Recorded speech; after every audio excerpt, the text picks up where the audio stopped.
when we do what we will, what we think we desire with technology, we are, as it were, blowing up our image of ourselves to enormous proportions. And many of us are beginning to realize that we don't like it. We discover ourselves to be beings that are hostile to the environment and that are bent on dominating it to the point of destruction.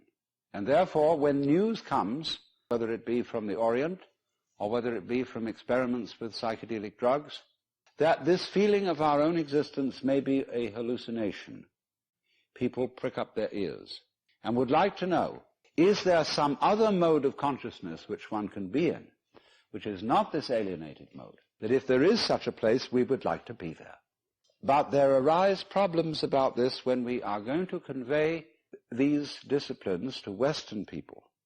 In cultures where things of this kind have been known for thousands of years, there is a tendency for them to become rather rotish. And therefore, the way of teaching these disciplines, which many Asian teachers use, are designed not for mature adults, but for relatively young people who are not interested in learning them. When, after some years, pious people have followed these disciplines and learned to enjoy them, they have a way of telling their children that you ought to enjoy this too. It's the same in Catholic countries. It was the same among the British, in the Anglican Church. It was something they were studying out of filial duty to their parents.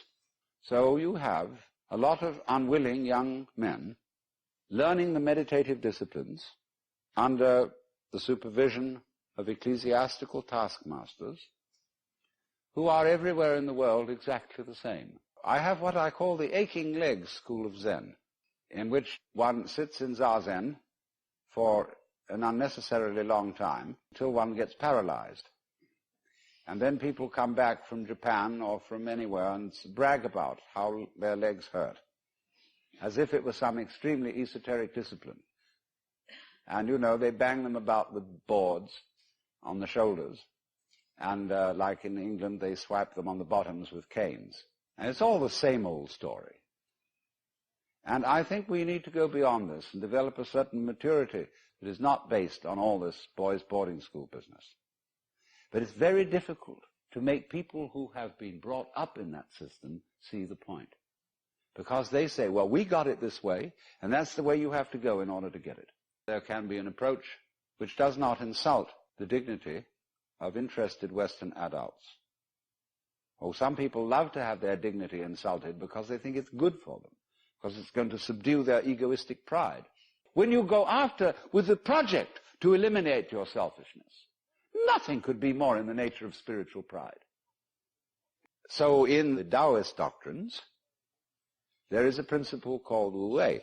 Wu Wey is the principle of not forcing in anything that you do.